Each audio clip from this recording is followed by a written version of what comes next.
Hey, what's the deal, YouTube? It's your girl, Miss Honey. Welcome back to the channel, everyone. It is your girl, Miss Honey, here with another Real Housewives of Atlanta review. Season 12, Episode 9, A Whine of a Time. Everybody is so excited about Carnival. I particularly am excited. I'd love to see just how the setup is. New to my channel, hit that subscription button as well as the notification bell. Don't forget that thumbs up. Y'all know that's like saying, hey, Miss Honey. And of course, don't forget to comment down below. Listen, do we really even need Nene anymore? I know. I was one of the ones that didn't mind Nene coming back, but that was before I realized that Nene was going to be such a thorn, a pebble in my shoe, if you will. And we have not really seen a whole lot of her this season so far, even though we are 9 episodes in. I mean, we can't have more than 9 episodes to go, but I do think they do like 18 episodes, so we probably have at the very least 9 episodes to go, which is just daunting when you think about it.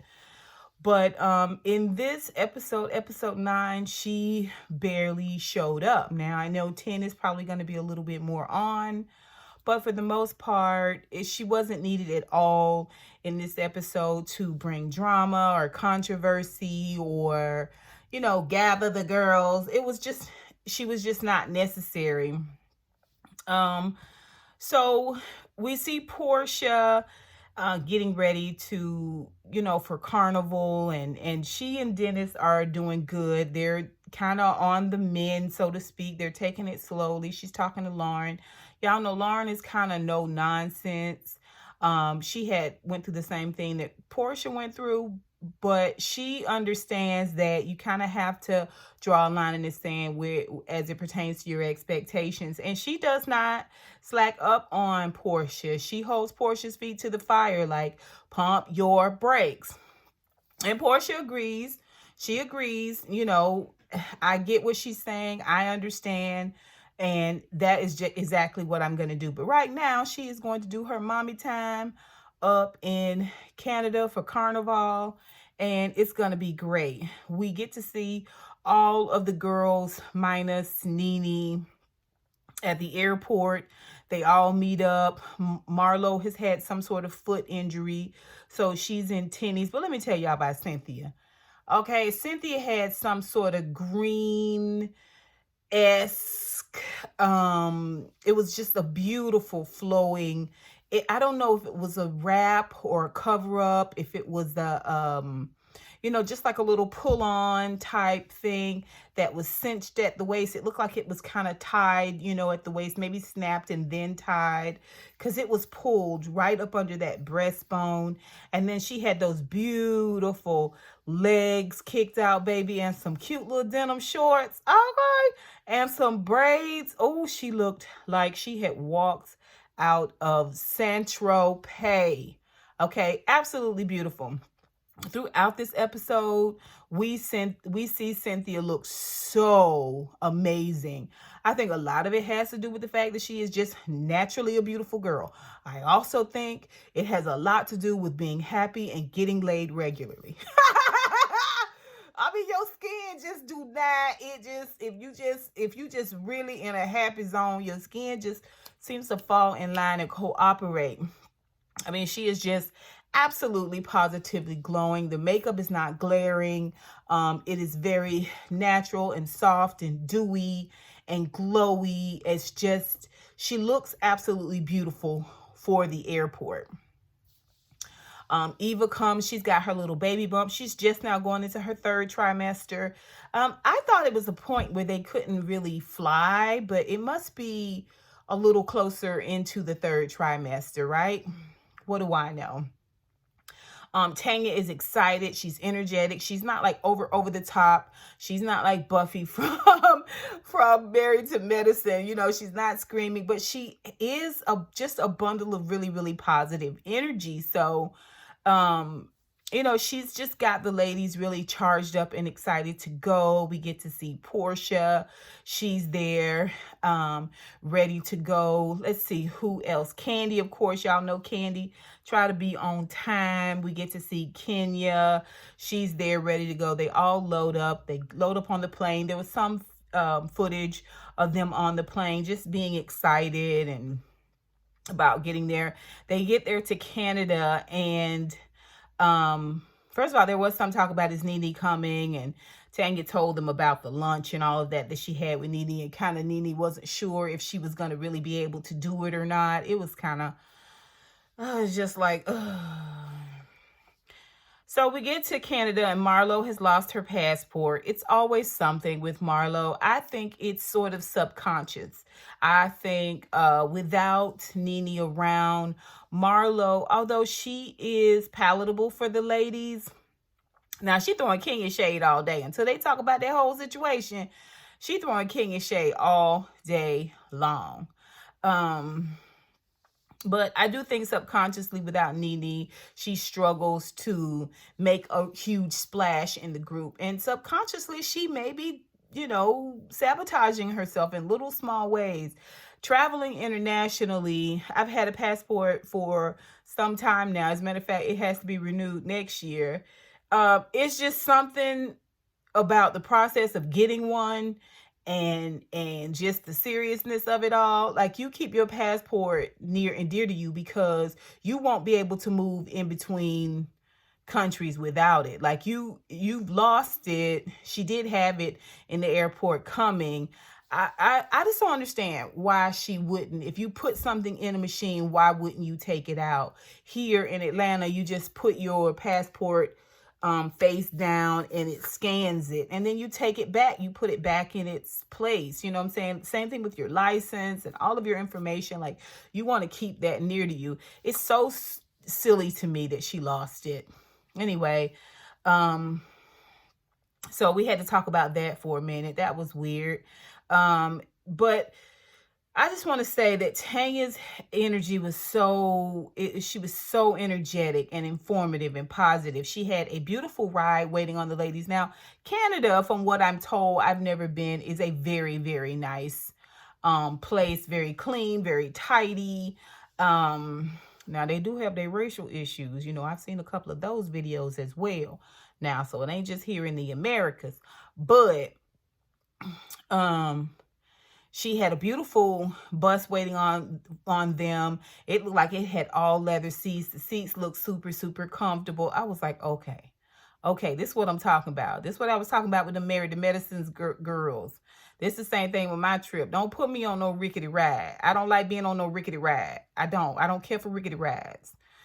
Anyway, so she's telling them about next to being in where it originated from, where Carnival originated from, which I think is in the Caribbean somewhere. Forgive me, y'all, I don't know, but you know, Canada is the second largest event for Carnival. It's very highly celebrated.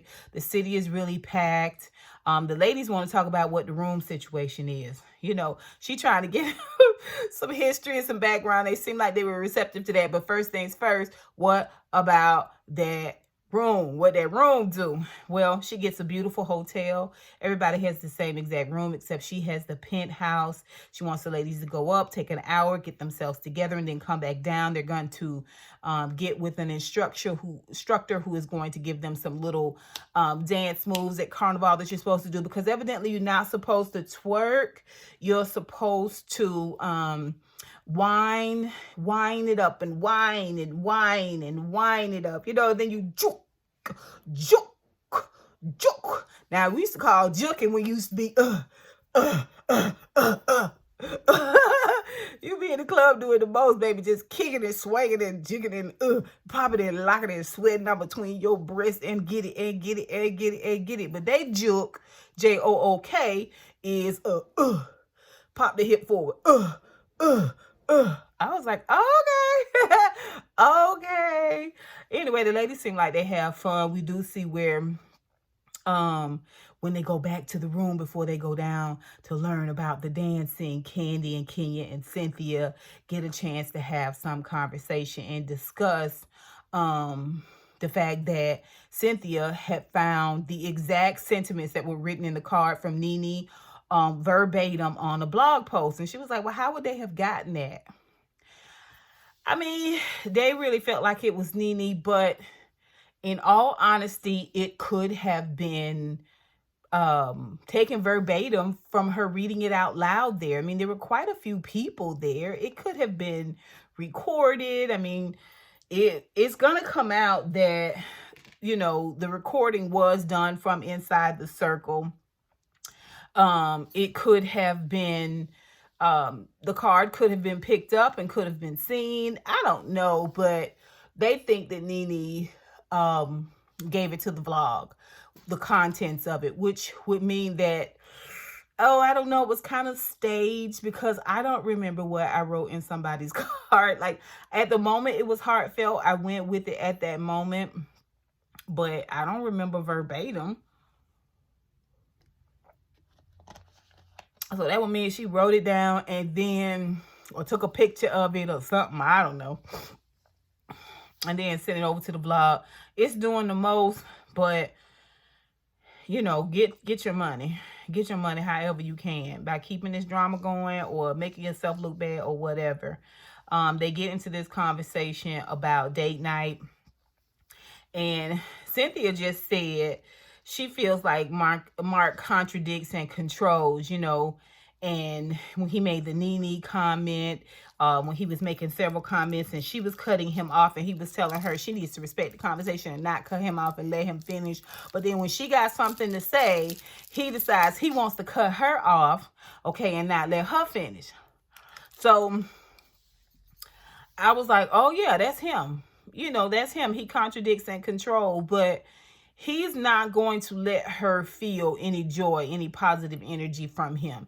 He is on this, you know, on this path where he wants to subjugate her. He wants to bring her down a peg or two. So Candy kind of seconded that whole comment that Cynthia made, and she was just saying that the whole Nene comment, like, that wasn't cool. She was glad that Mike stepped in and, you know, just kind of second the emotion that if you make my wife or my girl unhappy, if you're not making her happy, then I'm not happy with you.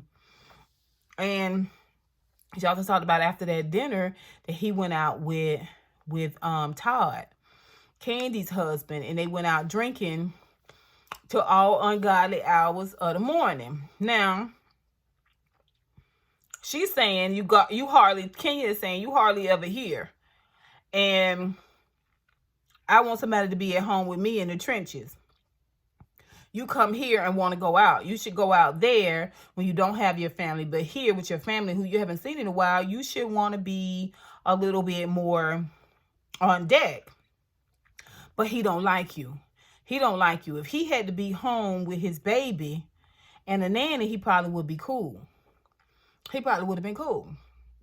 He probably would have been cool having Todd and them over and having a little get together and having a baby with a nanny. But it's you that he don't want to be around. It's you he's trying to avoid. He don't want to sleep with you. He don't want to be in the bed with you, because everybody know when your man go out and he drinking and he hanging out, when he come back in, he gonna scoot up under. He gonna scoot up under. That's just what they do. They scoot up under. You know what I'm saying? And depending on where you are in the game, you may, you know what I'm saying, let him scoot up under. Okay, so like I said, they did the dance class. It was a very fun event. We see Cynthia talking to Eva afterwards, where she was talking about Kenya trying to expose the proposal and in a way stealing Cynthia's joy. Now, Cynthia saying she was none the wiser. But even if she was the wiser, it was important to Mike that she be surprised, that he make it a genuine surprise. And she found out from him that he didn't care for that. When she was talking to him about it, he didn't care for that. He thought that wasn't right. And so consequently, Cynthia has a bigger issue with it now. So she's telling Eva about it, and Eva's like, what? Why would she do that? So we see that Eva and Kenya have decided to at least be cordial. We see where Marlo and Eva have kind of decided to at least be cordial. And so things are going swimmingly up until this point. Now, after they get back and go to their rooms and get ready and they're going to have dinner, they're going to meet at a rooftop location, which it's absolutely beautiful. In the meantime, while all the ladies are getting dressed, Nene arrives. And Tanya goes down and gives her room key. And Nene is so extra super duper fake. Like, she's just like, oh, I'm all in. But if you know Nene, you know she's so fake. Like, her resting face is stank. Okay, stank. And she goes and sits down and she talks about Greg. And Greg told me this. I don't know. Marlo, at the airport, when they were kind of mentioning Nene, she was kind of trying to take up for Nene and say that, you know, Greg had been sick. And I know that she said that she wanted to come. I believe she's going to try to come. But it is clear that Nene and Marlo do not have the connection that they once had. Now, we've seen them fall out before, but I just want us to put a pin in that. So the ladies all get dressed and get cleaned up and go to the rooftop. They all look absolutely beautiful. Porsha, absolutely gorgeous. We've already talked about Cynthia looking absolutely beautiful. All the ladies in their confessional are, their breasts are like up to here. I wrote on my notes that the confessional titties are popping. Like, they are just blah, blah, blah, blah, blah, blah. Just out there, you know. All have been dusted. And they are golden and just succulent and thum, thum, thum, thum, thum, thum, thum, taut. And so we see where Porsha brings up, you know, everything is going good, everything is Gucci, but, you know, I think that there's some things we need to talk about. I think that we can talk about those things and still keep this energy where it is if we talk about things in a certain way. And so she said, I've got some concerns about some things that I heard with somebody in this group, and I want to talk to them about it because I feel a type of way. And Eva, who's been eating ice this whole time, she was eating her ice and she was like, girl, tell it, preach about it. Preach about it. And she was like, so Eva, and she was like, girl, you had to have known. You've done this for a while now, and I took up for you. I have taken up for you on many occasions. I think I just love the Project Runway Eva. She was still very, very confident and demonstrative, but she was really a climber then. She had a different energy. Now she's been in this pageant world. It's not pageant, but model world and Hollywood for a minute. And she has just developed these razor sharp claws. And they're so quick and so fierce that half the time she doesn't remember. She knows she said something horrible. And my thing is that if you have a propensity for being so ugly towards people, you should automatically apologize. You should automatically apologize, because for me personally, I know if somebody says something to me that I said, I know if that sounds like me or not. I know if I was thinking it and I can't believe I said it out loud. You know what I'm saying? Like, I know I said it, but she just acted so indignant. And so Porsha tells her that she had gone over to Candy's house, and Marlo was there too. And Candy was telling them about how her, Cynthia, and Eva was in a bridal shop, and Eva went in and let have on Porsha and her C-section and the vlogs and Dennis. All of that. She halfway wanted to act like she had no recollection whatsoever of what it was. Like, what are you talking about? Why I would never. And Candy was like, wait a minute. Yes, you did. You know, Candy liked to regurgitate verbatim. Verbatim. She's always been the bone carrier. Like, she been low-key with it, but Candy is a bone carrier. And I'm not saying she shouldn't have carried that bone, because Porsha needed to know what was being said out there about her.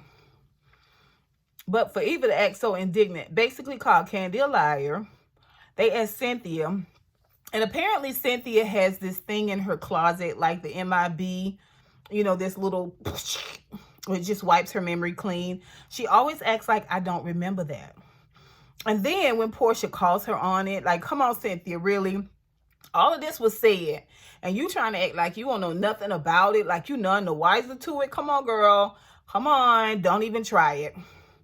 And so, you know, Cynthia kind of schmoozes it over and takes up for Eva and just says, you know I've been with her. I know some things were said. Maybe she don't remember everything that she said, and she can kind of go in hard sometimes, but I know she rides for you, blah, blah, blah.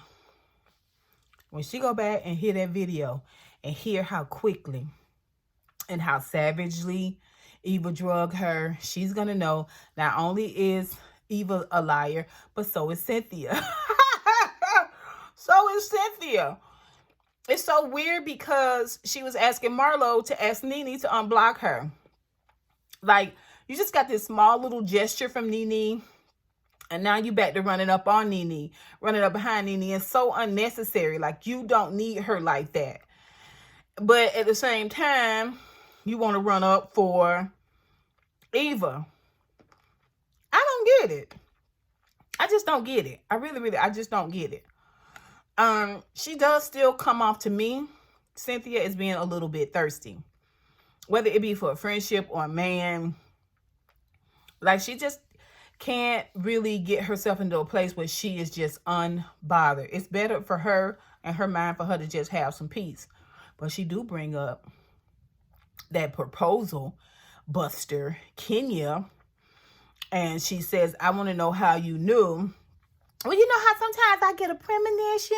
Just start out the gate with a lie. You's a liar. You are a liar. And a couple, like, to me, you're not going to call yourself, you know, like this dragon slayer, I reads and all of that. And you can't stand behind any of the read. You can't stand behind any of the shade. Like, the way Kenya was backpedaling, the only reason she lost that backpedal and pee-popping race with Eva is because she was louder than Eva. Eva was so busy being indignant and lost in the thought that she would ever say that. If I ever did say that, I want to apologize. So Eva did apologize, and Kenya fell suit in it. Now, they was already shading Kenya because she didn't come down for the dance because she was feeling some type of way. But, of course, Candy and Cynthia knew that when they talked to her earlier on in the day and they got to talking about date night and how Marc is and everything, and she got to feeling some type of way, she wanted to go and lay down and gather herself.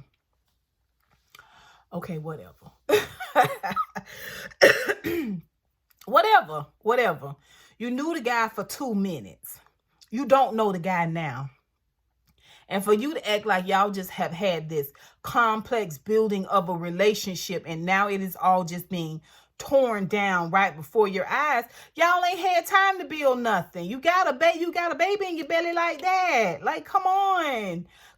He didn't like, you don't know this dude. You have no idea who this dude is. Let this dude go. I know right now it's a storyline, but let this dude go. Anyway, she act like, oh, I ride for you, and you know how I feel about you, Cynthia. I would never do that. And so Candy was like, you know, it wasn't a premonition because I text you and told you to hurry up and get there because I thought this was going to be the night that Mike was going to propose. Like, but Candy was getting ready to say it. She was like, okay, you can say it. She knows she can say it. She knows she can say it.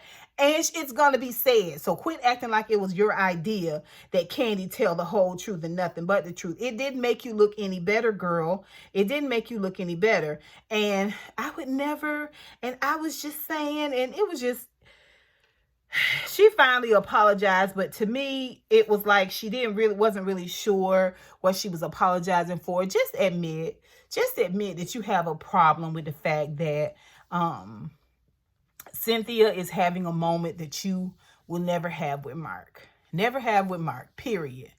Okay, so all this love and fluff you trying to give us about you and Marc's relationship, we weren't there for it. No one was allowed in on that. So as far as I'm concerned, it could all just be a fabrication. Just saying. Just saying. Just saying. So they're all sitting around talking. Here comes Tanya, and Tanya lets them know that Nene is there. She did arrive, and it is just like crickets. All the ladies are like, oh, there goes peace and quiet. There goes happiness and tranquility. Okay. So we doing stank face for the rest of the trip. Like nobody, except with the exception of Cynthia. I do think Cynthia wants to talk to Nene and Marlo. Marlo needs the Nene anchor. If she does not know how to swim on her own with these girls, she's going to always need the Nene anchor. So Tanya tells them, Tanya had a little outfit on. I know it was Gucci. I could tell by that trim. I think that's the Gucci, you know, the way the coloring is. I don't know. She's just got a more British.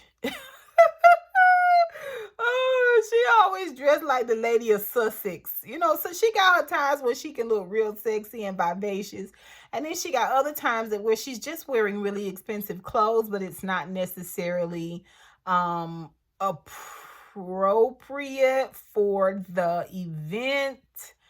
Y'all tell me what y'all think. Put it down below. At the same time, here comes Nene walking through. She's going to come up and through. And of course, Marlo sees her right away. And she is just like, oh, there she is. There's my sis. There's my girl. I was just like, golly. How many times do you have to run up to her like a little puppy waiting on his owner to come home? And she just basically gives you the snub. And the only seat that's open is the one next to Kenya, of all people. So she sits down, and people are like, oh, hey. And then it's like, oh, and then the show goes off. I was just like, okay, so let's just talk about Yovana. First of all, Yovana is giving me Shamari DeVoe. I don't know if anybody else notices it, but I was going to say with the exception of drinking, but she enjoys a good drink too. She's there collecting tea as the ladies are talking. She's collecting information in tea that she's going to then take back to Nene later. Y'all tell me what y'all think. I personally would like to know what you guys think about them continuing to bring Shamari into the picture. Right now, she is just the bone of contention. She's she is there in Nene's stead, in my opinion. And Marlo is left kind of floundering out there. And I think that may be where we're getting all of this Monty stuff from. But at the same time, we see that Marlo really does suck at the teeth of Nene. And it is starting to look pretty darn desperate. Y'all tell me what you think. Put it down below. And until next time, honeybees. Mwah, mwah, mwah.